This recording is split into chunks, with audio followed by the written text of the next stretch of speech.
All right, let's talk Tennessee. Then we got to talk Miami. That's where we got to go into. We're missing a Miami fan to be able to support their take here. But Tennessee was, look, I thought Syracuse would hold on. Tennessee wasn't anything spectacular, but they were everything I thought they would be. Our power rankings had them ranked 11th, and everyone was like, Tennessee's too high because Nico's gone.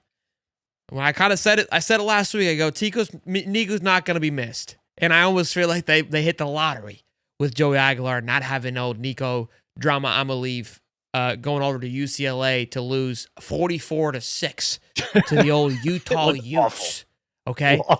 I mean, to leave to go play for UCLA, who hadn't scored over 7 points in the last 5 years, we're not going to get into that.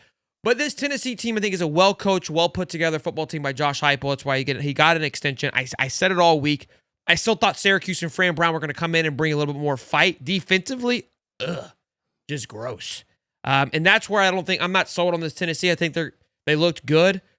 They didn't look scary by any stretch. Joey Aguilar is suitable for this Tennessee offense.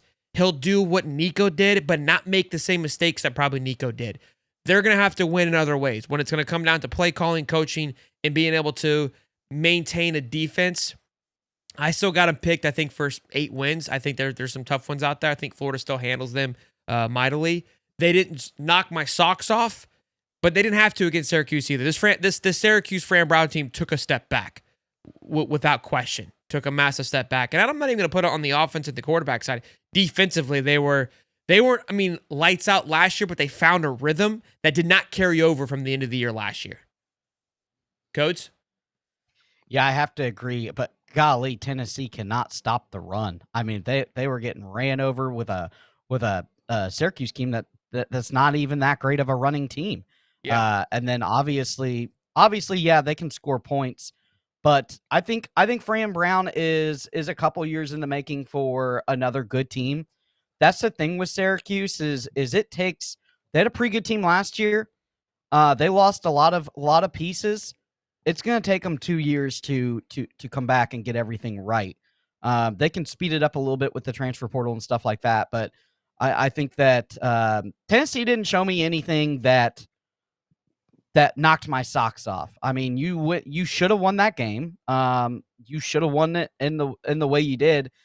And like I said, there is a lot of questions of this Tennessee defense that really saved them last year. That was kind of when Nico was playing bad. They would just turn the ball over and over and over again.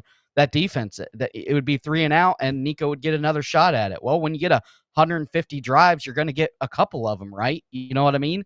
And so I think that with this offense, I think that there's teams like Florida and other teams that we know how to shut it down.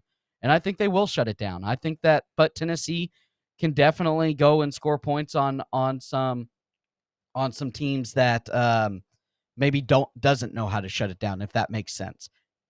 This episode is brought to you by Prize Picks. You and I make decisions every day, but on Prize Picks, being right can get you paid. Don't miss any of the excitement this season on Prize Picks, where it's good to be right.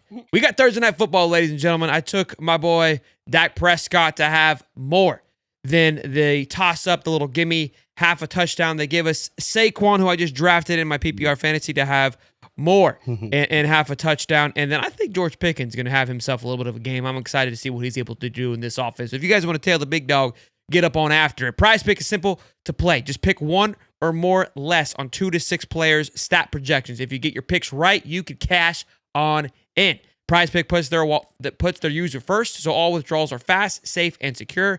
Prize Pick offers Venmo, Apple Pay, MasterCard, and more for quick and easy deposits into your account for this football season.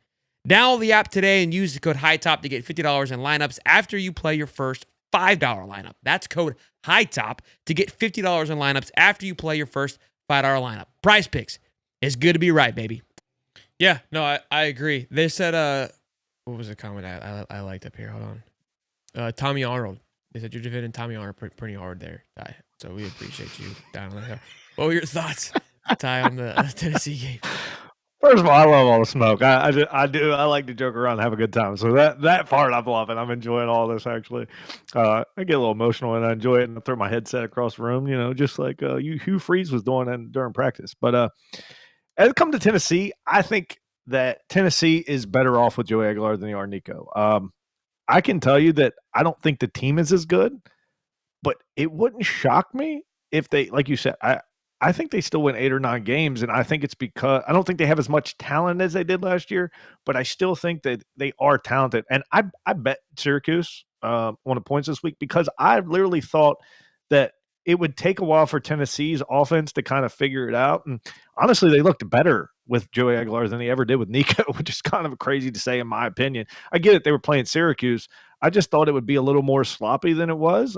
They actually kind of impressed me a little bit. I didn't expect them to be that good. And after watching Nico at UCLA, they are way better off with Joey Aguilar because Nico, I mean, what was that? Like, you got paid millions to go over there. You were complaining you weren't getting paid enough at Tennessee. Maybe you should have been worried more about playing football and worried about your dollar signs because you ain't getting any in the NFL. I can tell you that. But now I get why you wanted all the money because you stink. He had more passing yards than Tommy, going to be a little better. He had more point. Oh, for the love of God. I'm just kidding. I can't. He didn't. Here we go. He just threw the ball more, but he didn't have more passes. That's even worse. And they were down 44-6. That's even worse. Yeah. This guy stinks. I think the thing with Tennessee is it's a typical Tennessee team. I think last year they kind of got bailed out by having a great running back and a great defense. I don't think that they necessarily have that this year. Actually, I know they don't have the defensive part this year. I think that Tennessee is going to be a team that 1 week puts up 75 points. They'll ruin somebody's season. And then the next week they're MIA. They're crickets. 7-8 wins, and I think 9 could be possible because their schedule isn't that's severe. If I remember correctly. Let me take a look here at what it is. But yeah, I don't think it's so. They've got Georgia. I think they get clapped. They've got Bama. I think they can beat Bama. They got Oklahoma. I think they get clapped. They've got us. They get clapped. But everything else they can win.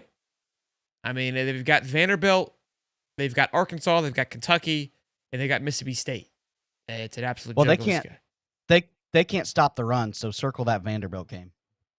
Oh, good point. Yeah, we can't sleep on that. So look, I mean, 9's very possible, 8's there too, but their schedule isn't going to. They've got to go 10-2 in my opinion to make a playoff. 9-3 with this schedule, I don't believe gets them where they want to go.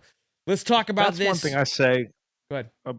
Sorry, I was just going to say about you guys with your all schedule. I think like you could be the first 4-loss team to make the playoff, which is kind of insane to say, but you have to beat one or two of those ranked teams. But as a Florida, like looking at Florida's schedule, I believe that they could be a 4-loss team and get in. That's crazy, but it is because it all comes down to how the losses look and how the wins are. You're 100% right.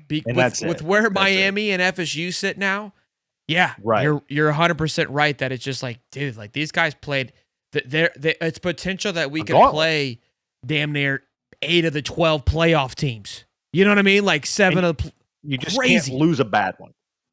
We can't go out there and lose 41-17. Yeah, that can't happen. Like if all the losses are like a field goal and just right on the just nail biters, and then the wins are healthy wins, like 100%.